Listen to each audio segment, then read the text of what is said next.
look at this, so you'll get to understand how the services are looking at war fighting in future. We are also going to take out a number of policies in a number of initiatives like space, cyber, artificial intelligence, quantum mission, advanced materials, war game simulations, and lethal and autonomous weapon systems.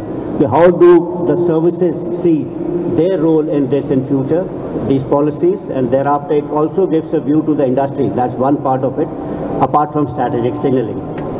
You're all aware that we have recently issued the TPCR, that's the Technology Capability Perspective Roadmap for the next 10 years. That was done during Ran Samvad by the Honorable Raksha Mantri. We are also working on an integrated capability development plan, which hopefully by this year end we should be able to produce it. That should also give you a fair idea what the services are looking at. This is in addition to IDEX challenges, in which the services, contribution of services, not only bringing out the problem statements, that is one, so that you can find some kind of a solution to it.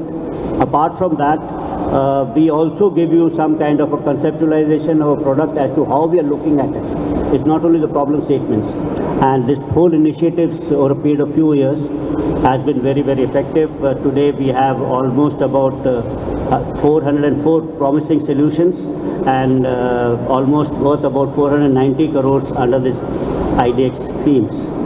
So I strongly believe that Atmanirbharta, as I said earlier, is a sine qua non for us, and it's important so that we exercise strategic autonomy. In the end, actually, I would like to say that all the stakeholders of defense industry must work together with the singular aim of national interest. राष्ट्र प्रथम की भावना जो है सर्वोपरि होनी चाहिए. We have competence and the drive, and be rest assured that the armed forces will be there with you and trying to handhold you. The only important thing which I want to emphasize probably before I end is speed. We are a bit slow in this kind of reforms, what's happening, and the world is actually traversing rather fast. The geopolitical events are overtaking us, the march of technology is overtaking us, and this particular reforms or new products which we are looking at, they're slightly so slow. So I think there's a need for, the direction is correct, there's a need for speed, I think, urgency of reforms. And in this, maybe I'll end by a small quote. It's something about future. कल जो है वो कल ही आएगा. इसका मतलब है actually वो कभी नहीं आएगा. तो जो करना है वो हमें अभी करना है, आज करना है. Thank you, ladies and gentlemen, for your patient hearing. Thank you and Jai Hind. That it protects innovations of innovators and young people. And last but not the least is effective knowledge sharing and networking against stakeholders. That would be, I think, vital.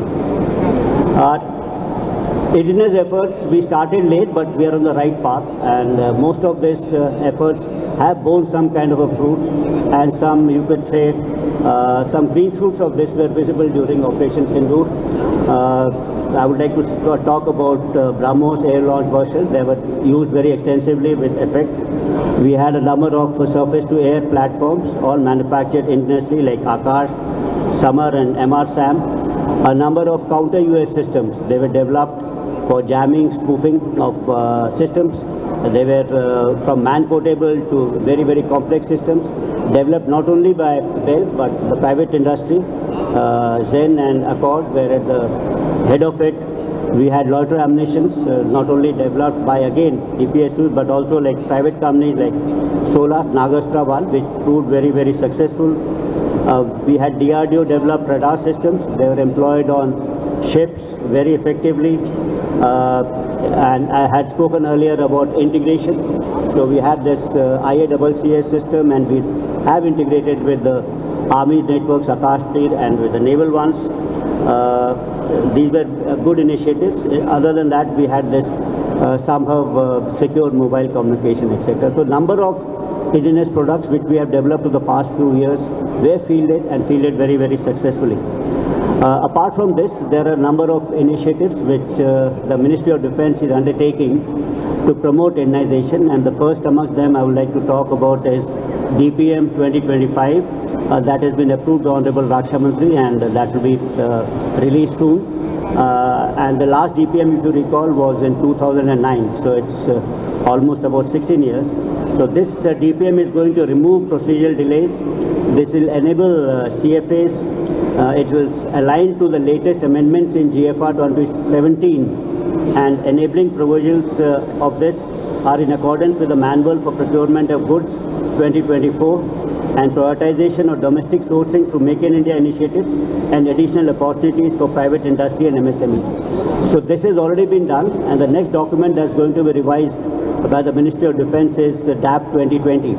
So I think that's a revision because that's overdue.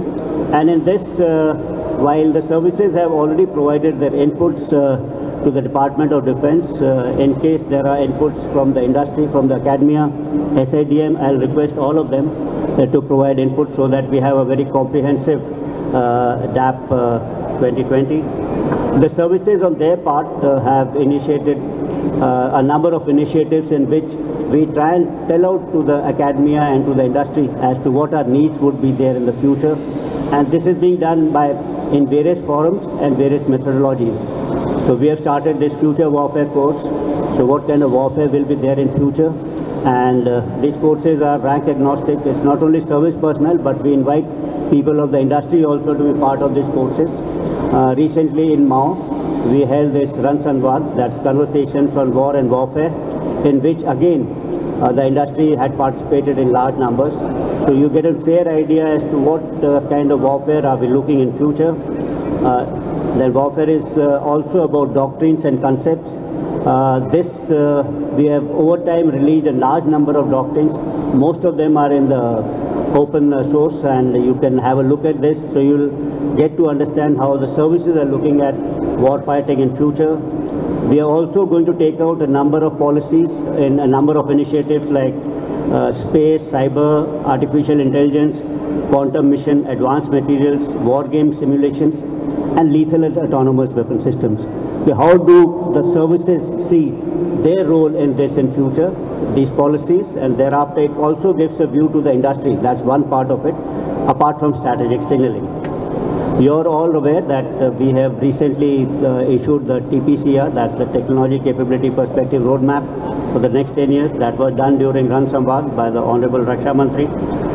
We are also working on a integrated capability development